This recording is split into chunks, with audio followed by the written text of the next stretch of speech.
it's full circle for me. Our lives got easier when you had real estate income. Yes.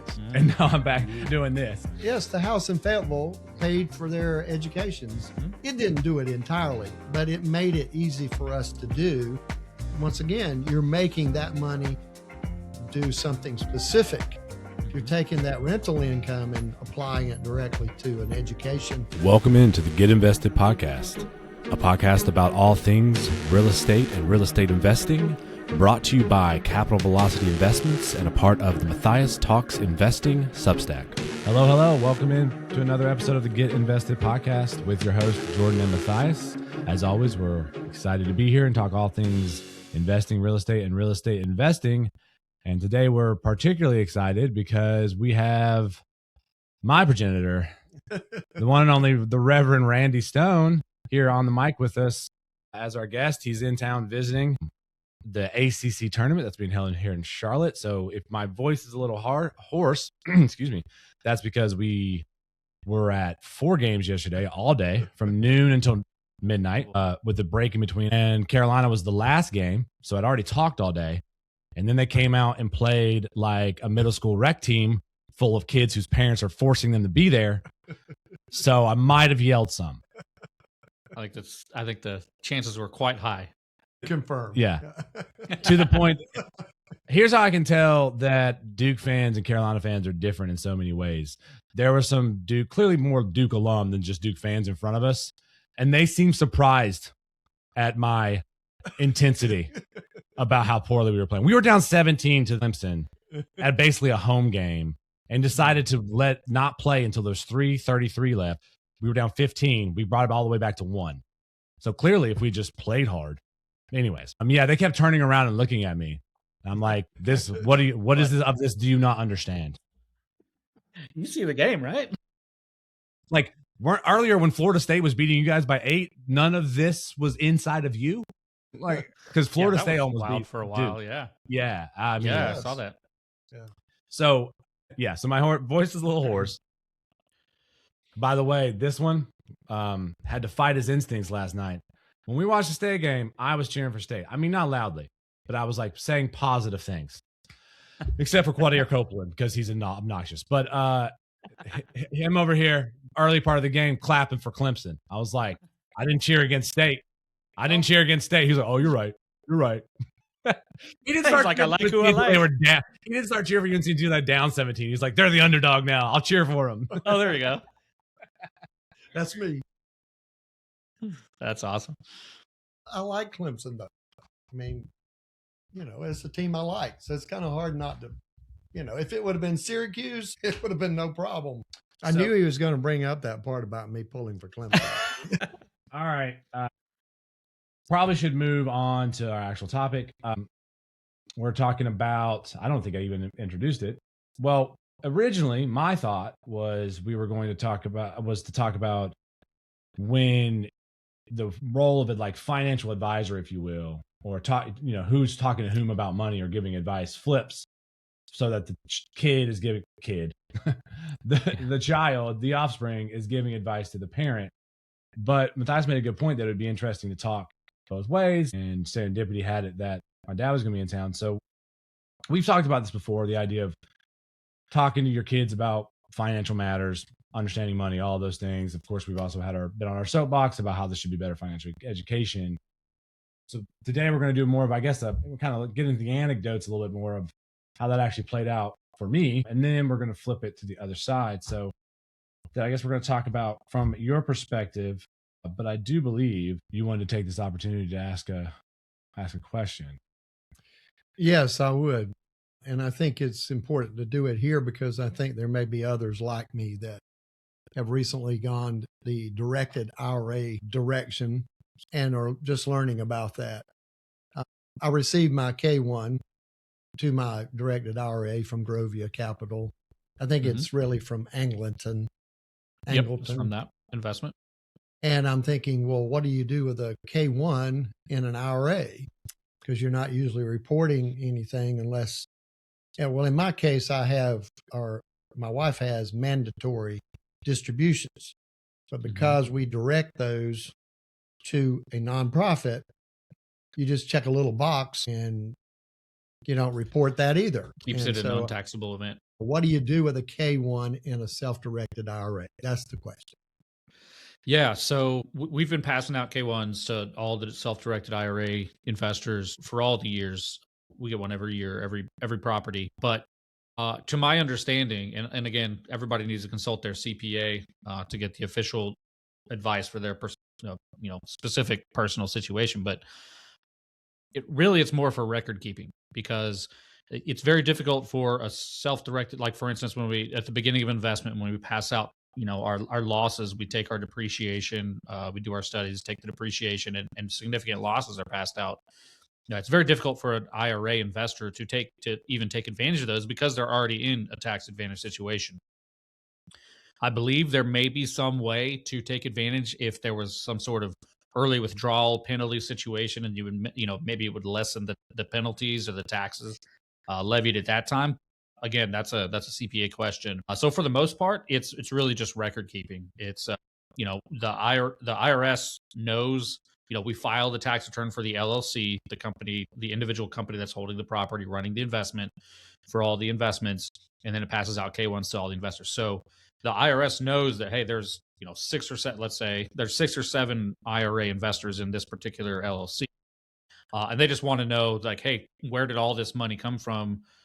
For the LLC, where is it going to when it gets distributed? All those things, and the K1 is the record of that. So really, it's record keeping more than anything. Just make sure, hey, there's no shell corporations. We're not passing between Peter and Paul and all that kind of stuff. So I don't think there's much use. I have not come across anybody using. I've never used one for my self-directed IRAs.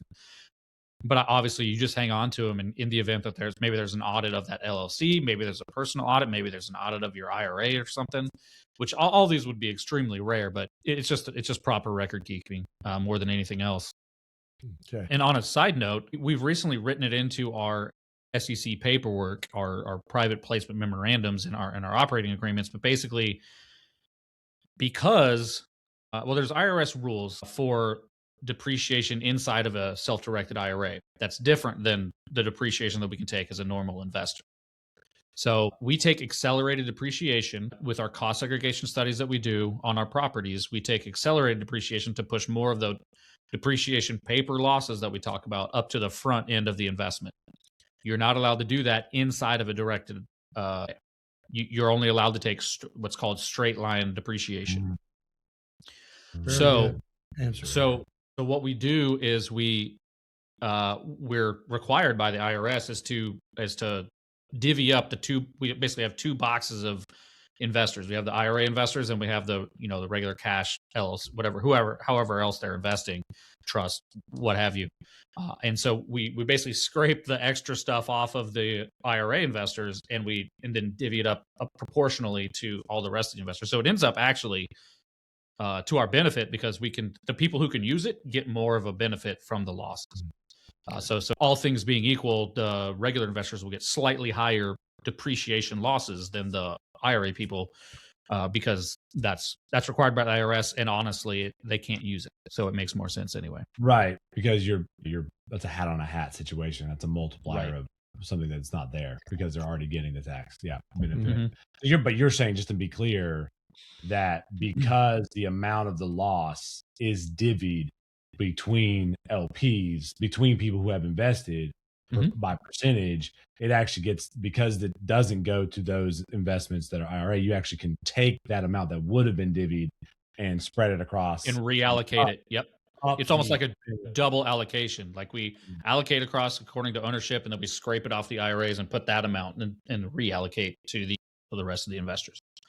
Okay. So, just thinking through the implications of that, this is not the topic, but interesting that, because as Dad alluded to, like many people who are listening to this, I've recently switched to a self-directed IRA. And so we're advocating people go to a self-directed IRA. It's money that's set aside. You can't attack, for the most part, can't use anyways.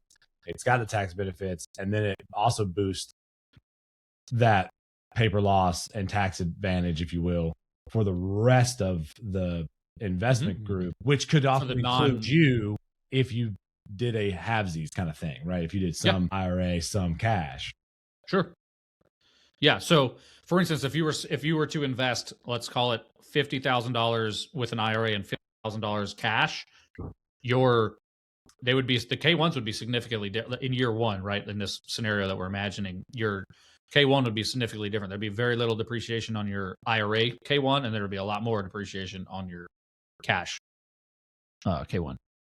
We may or may not use this, but I did want to ask that one question about that. Is it just an even allocation of that extra percentage? Or for instance, because, if you had, say I did 25 IRA and 25 cash, and so that 50,000 is 5% of the investment. You don't, since you can't attach it to the IRA, you're not moving that 2.5, and you're not putting it back on just my half. It's getting spread across. No. It's getting it's getting scraped off of all the IRAs, and then that total amount is getting, like, we're basically reassigning percentages. Like, hey, 100% is now only the LPs that are not using IRAs, and then that percentage. I mean, I figured that's what you meant, but I guess there could be a scenario where you're like, oh, we just move the percentage over, but since you have both, no, it needs to be allocated evenly across ownership. But I mean, it has that same purpose, right? Because everybody else's IRAs are being scraped as well. So right. Good to know for sure. Dad's question is a pretty good segue, because like we mentioned, we were talking about the advisory capacity, if you will, the financial advisory capacity flipping, but we wanted to talk about making it more parent to kid, kid to parents, flip it back and forth. So I guess we'll go chronologically here. And so, Dad, I was just wondering, you've listened to us talk about this kind of stuff. What were your thoughts about us talking about, what we remember from growing up about talking about money stuff, financial stuff? Yeah, I'm very curious to hear what Pastor Stone remembers about having financial conversations with you. I wonder if my dad remembers any of the conversations we had about, just very briefly, about stuff, but I'm curious to hear.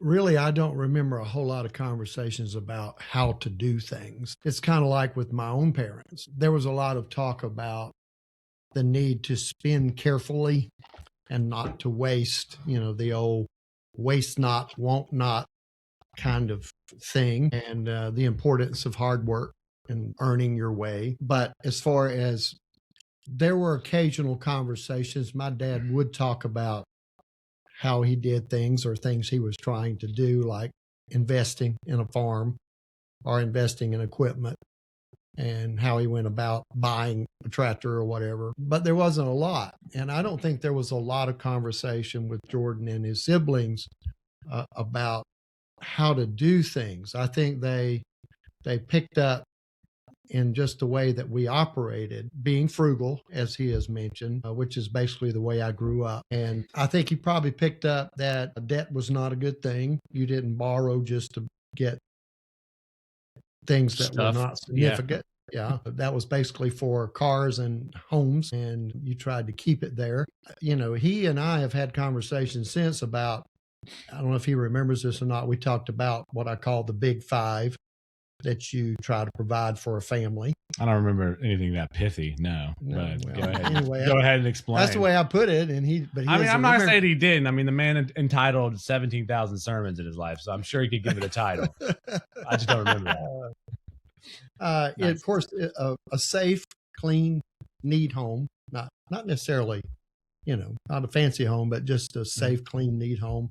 Safe, clean, neat transportation.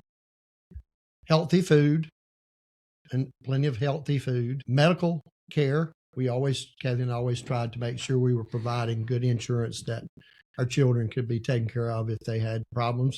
Jordan had quite a few ear problems through the years. And the last one was education. While we couldn't do all of their education, we tried to do a very significant part of every one of them's bachelor education, and I want to say, if I can say here, I'm real proud of them, because basically Kathy and I paid the school for tuition and fees, and they pretty much provided their room and board. And that was tough at times, I know, but I think they learned just like I did, because I went through a similar situation myself, and Kathy did as well. I think they learned some valuable lessons when they graduated. All three of the children graduated on the bachelor's level. I'm not going to say on the Sure. After the bachelor's. But they three things. Number one, they had very little debt, if any. I don't remember if you had. I think bachelor's. I took, for whatever reason, we took out a small loan for my victory lap, as it were.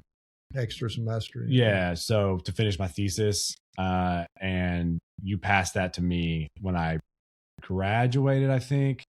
But it was only like $1,500. And I think I paid it off before I even started my quote unquote real job after college. It was that summer I paid that off.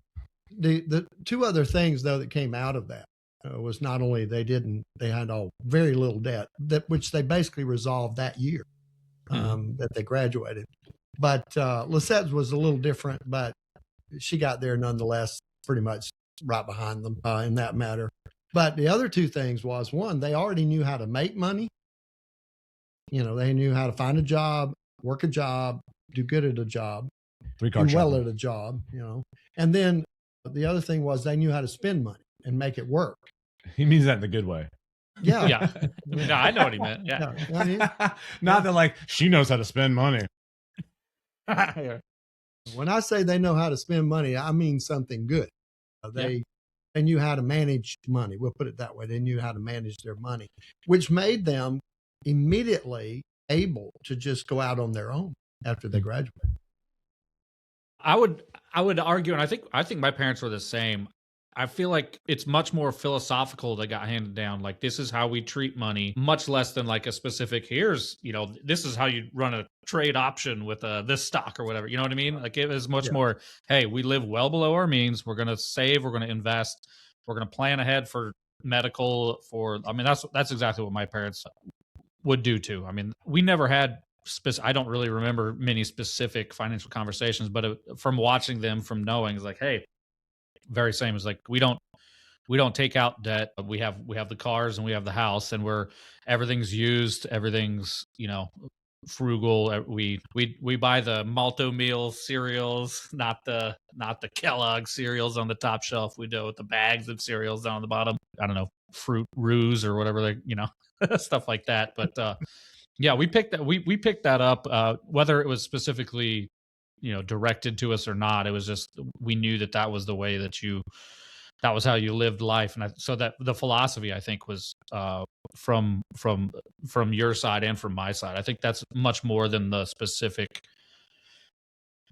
financial instruments and knowledge and that kind of stuff.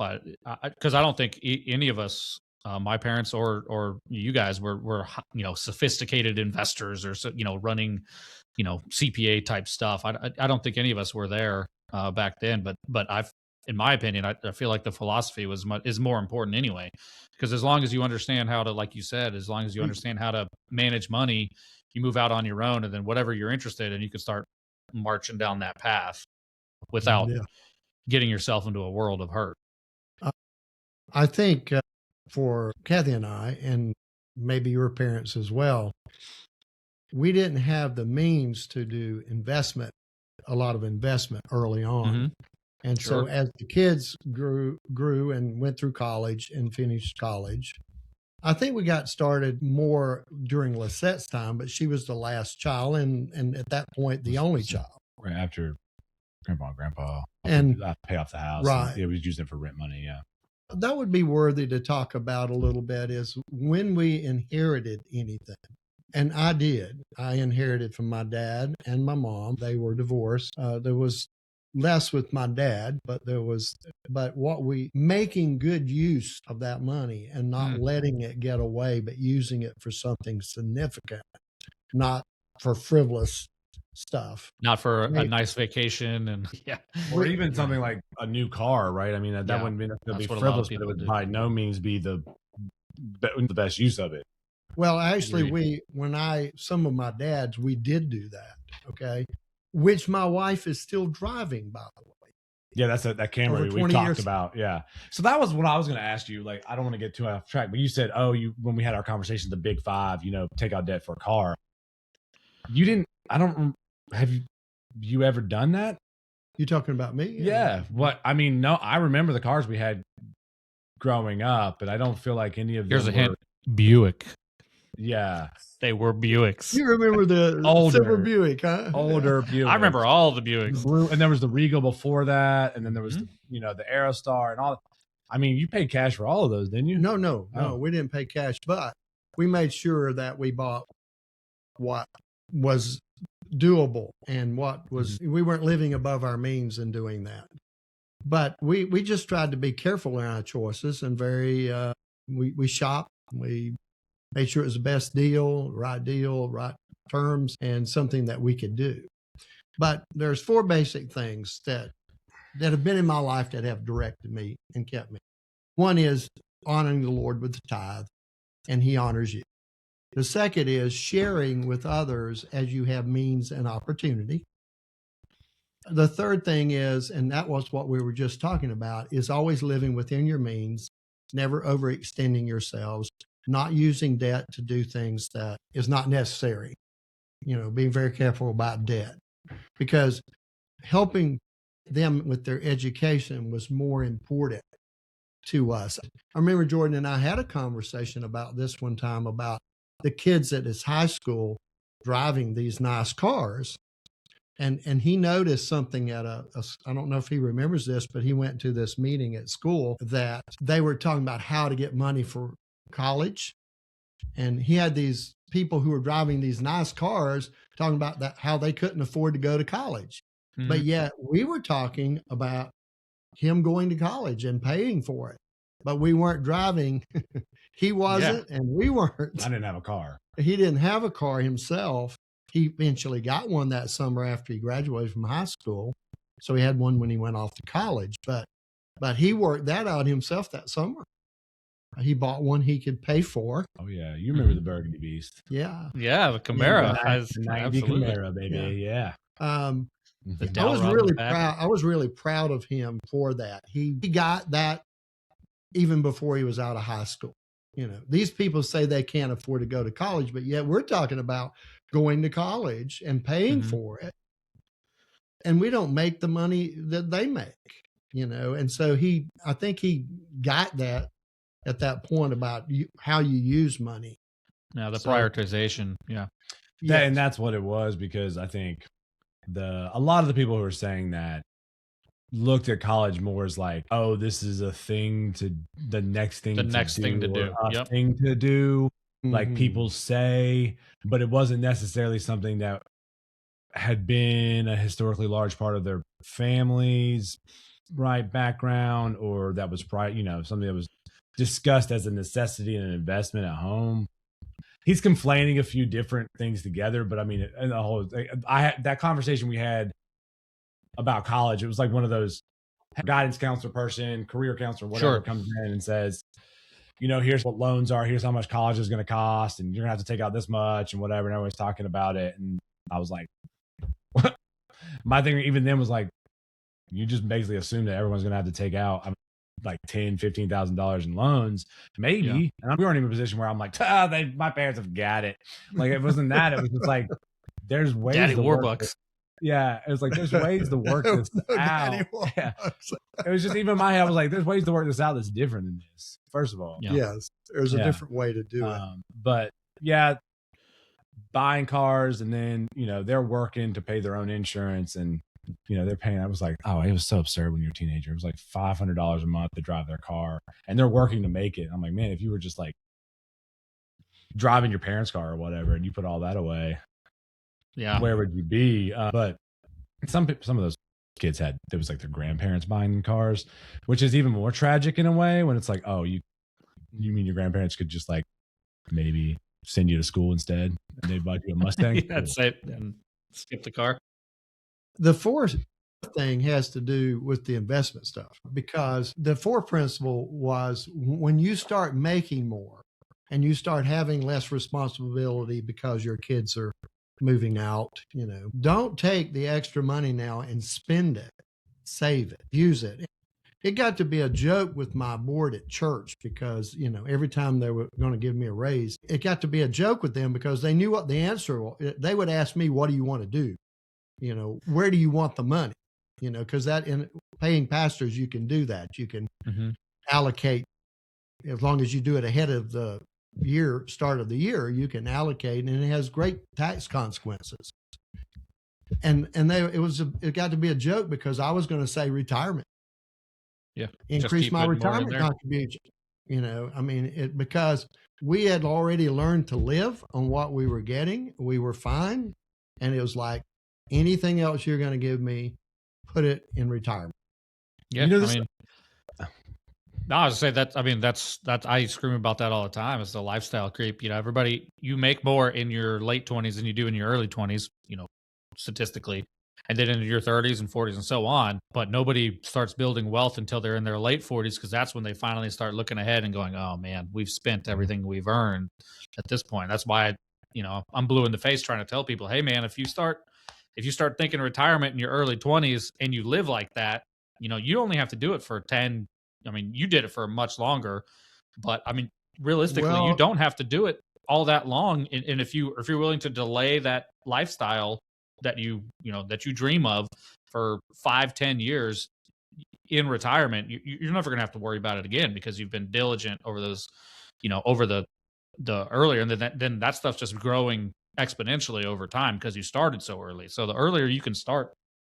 Well, I didn't really start early yeah. enough. I wish I could say that I started early enough, but I cannot say that. I think just a couple of points here. One, I do think lifestyle creep is okay from early 20s to late 20s, because you're probably stopping living like an animal and starting to live like a human. That's when we move on from the ramen.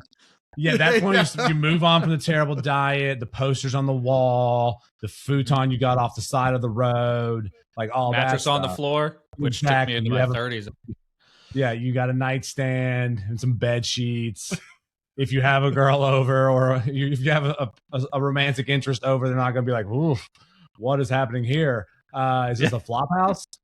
So moving from that, I'm going to say it's allowed, but I would say that you could have started earlier, but I think also it should be acknowledged that my dad was sacrificing to pursue a vocation that did not pay well, and he had 3 kids, and sometimes it's like we talked about the frugality. Sometimes it's just not there. So once you get there, though, that's it. Once it is there, like for instance, once he paid off the house in Fayetteville. We were living in a parsonage, and that was rental income.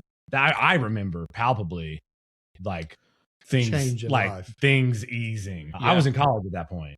Matthias, you remember, you drove down to Grandpa's funeral with me. I do. But yeah, so what I'm really saying is it was a lot easier for Lisette, and so that's why she's spoiled. Listen, don't get me started.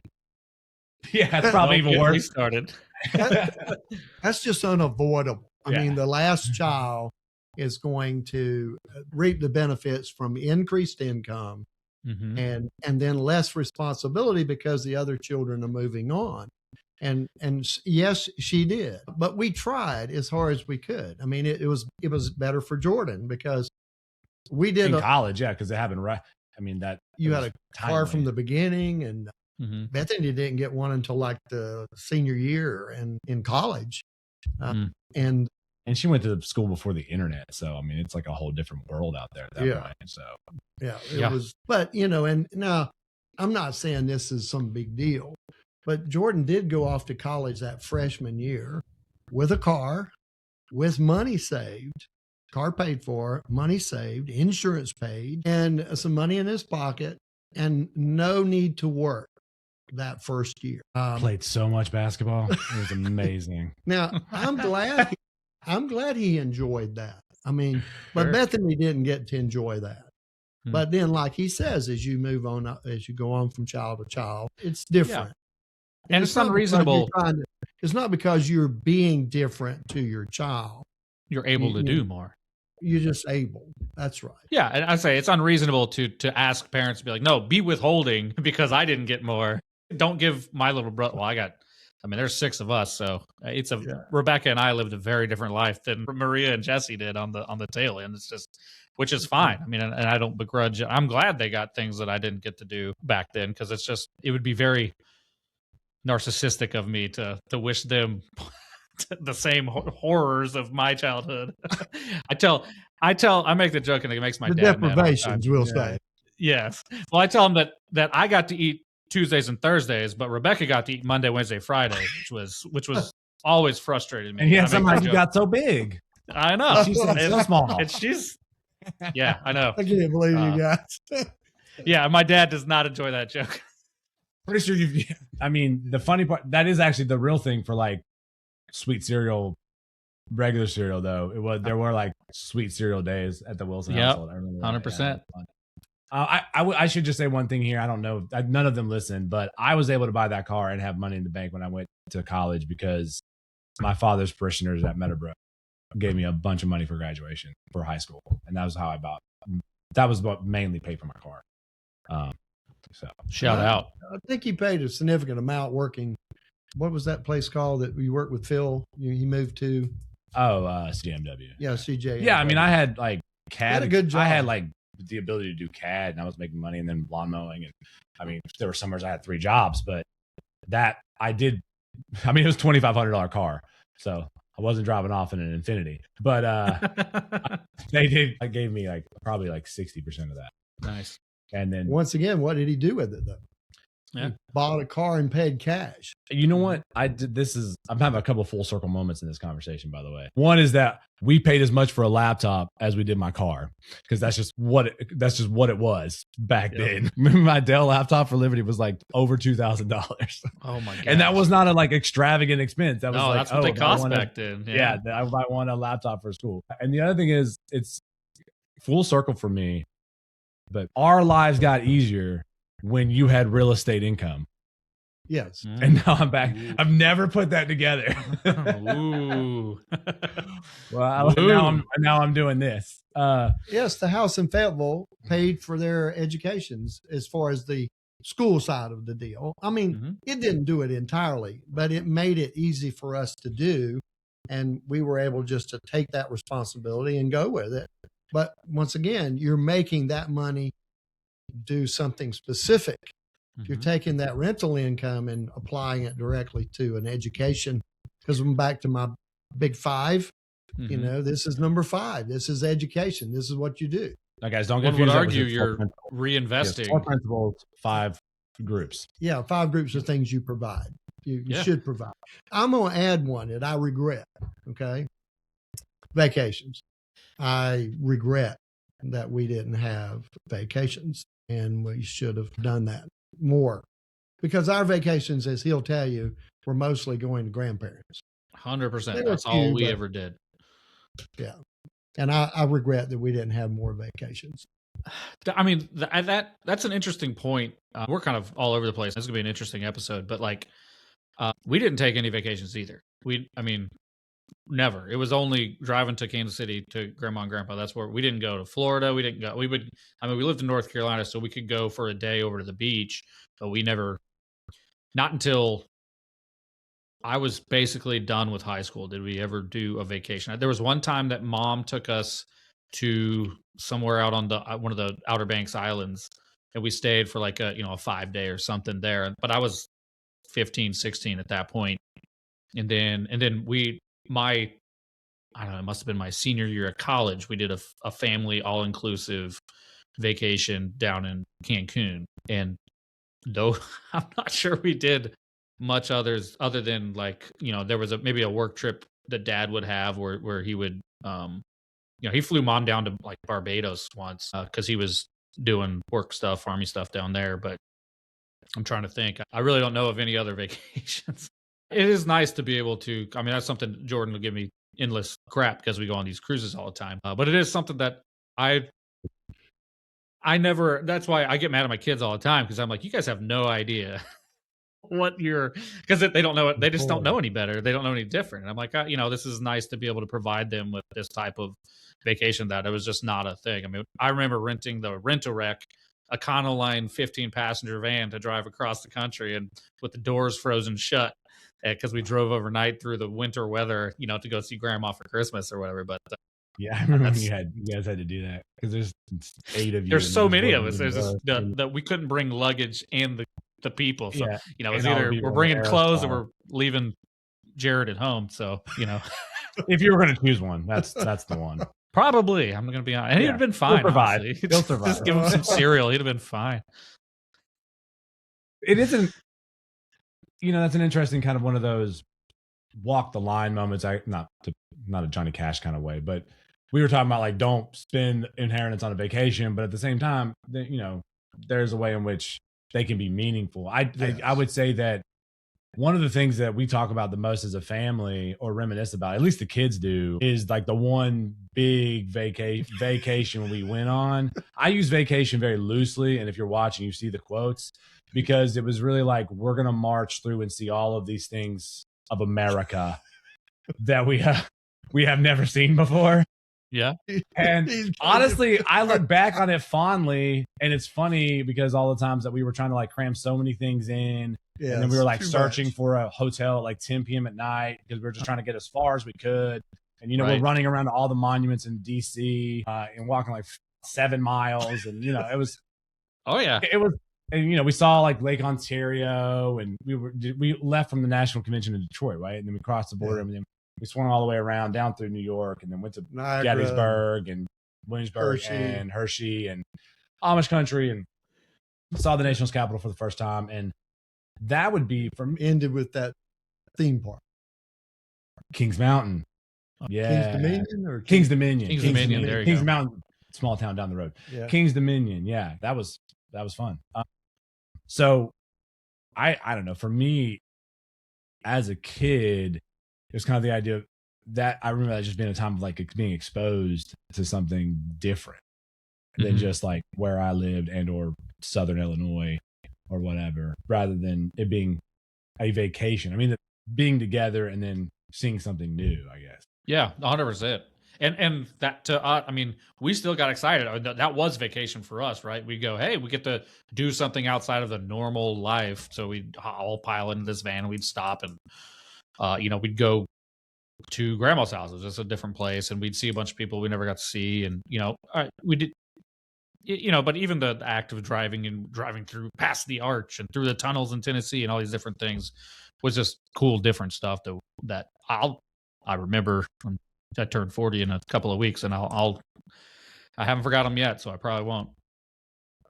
Back to that investing thing later in life, he's right. It wasn't that I didn't want to, because I actually started my original IRA when I don't even know if he was born, or it was right after he was born.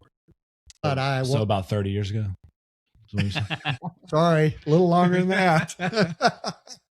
But I wasn't able to be aggressive with it because there just wasn't. And Kathy used to give me grief because she'd say, well, we ought to make $50 or something like that, and at least put something in it. And she was right. I should have just tried to squeeze out something and keep putting it in it. But, it turned out okay. This is something you might want to speak to, though. When I reached in our retirement program, our National Association retirement program, which I think was a good one. Okay. I made a mistake of not getting in that early on. I was too independent in my thinking. I'm getting my thing here and there, whatever. But I finally got on board, and it worked. But when you reach retirement, you can annuitize. And that's what you do. You annuitize. And I went out and checked other companies to see if I could do better with the annuity. And they told me, these other companies told me, we can't beat your denomination's annuity is going to beat ours. You just stay there. It was basically their advice. And so it has worked out good there. But we realized, you're talking about reaching that point where you don't feel a need anymore. We still feel a need to save because we are a little bit marginal with our retirement funds. They're adequate, but just so. So we are so interested in what you're doing, both of you are doing, because we feel a need still to not change our lifestyle, which is very natural for us because life is good. We don't need a whole lot more. He and his siblings really made something nice for us almost 2 years ago now, year and a half. It's been a little over a year and a half, and getting us to UK. July will be 2 years. Yeah. And that was wonderful. But they made that happen. And we probably are going to go to France later this year because Kathy has a sister that's lived in France for 40 some years, and we're going to go visit. But back to the point of it is we still feel a need to grow our retirement. Even I'm 73 years old, be 74 in June. I still feel a need to grow my retirement. I don't feel a need to improve my lifestyle. It's good. But I want to leave something. I don't want to spend it all. I'm hoping that I'm going to grow enough that I can leave behind, because my grandparents left to my parents, and my parents left something for me. And I have a great desire to leave something for my children. The scripture says that a good man leaves an inheritance to his grandchildren, not just his children, to his grandchildren. And I really want to make that happen. My grandparents left, if you want to apply it, they left it to me, right? It made its way down to me. And I want it to make its way down to my grandchildren through my children, though, not leapfrogging, but going through. Yeah, I mean, they may not need it as badly as it may not mean as much to them as it meant to me. I don't think it will. I think they're going to have a good bit more, but I think also, knowing my children, that they have the wisdom to make that count, whatever we leave behind, that they will make that count. Yeah, I would argue that's part of the legacy, right? Like, not everybody's, many people's goal is just, hey, I just want my kids to have a better life than I did, and the grandkids, just to keep everybody's life to keep getting better on down the chain. You know, life's a little bit, I don't want to say easier, but because you don't want them to be entitled or spoiled per se. Like the vacation thing we were talking about is like, my kids are going on vacations.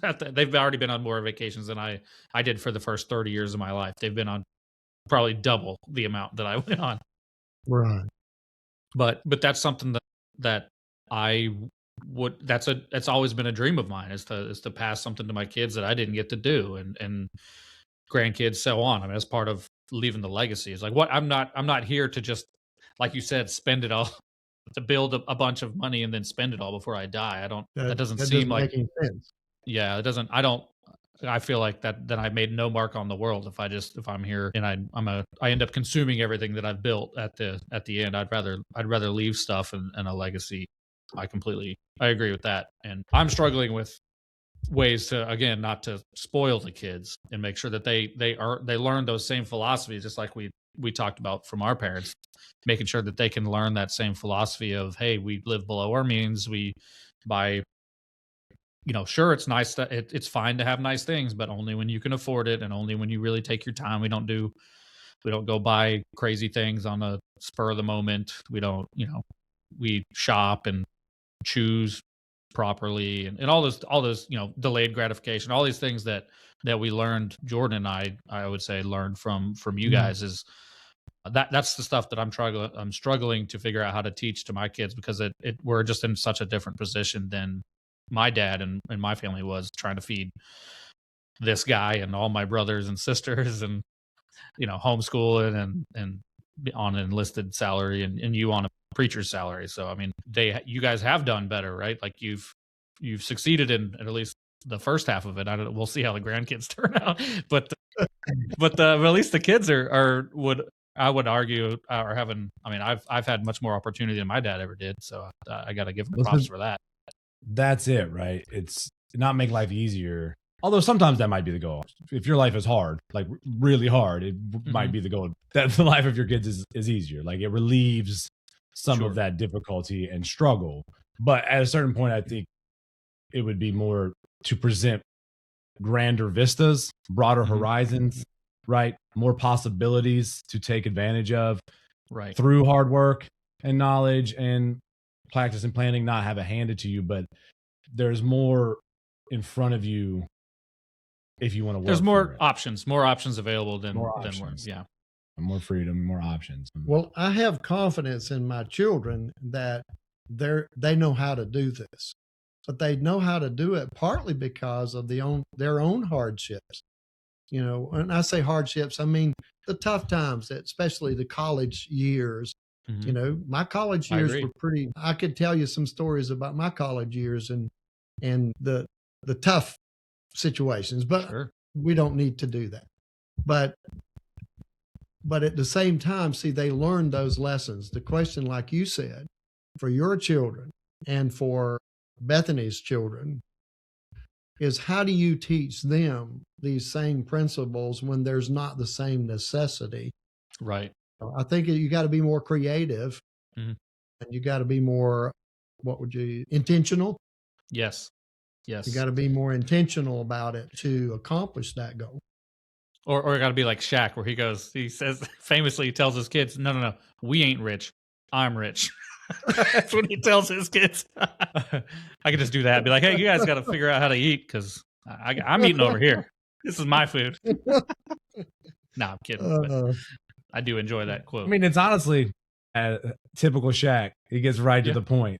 And It's the real point. yeah, in a very succinct and colorful way.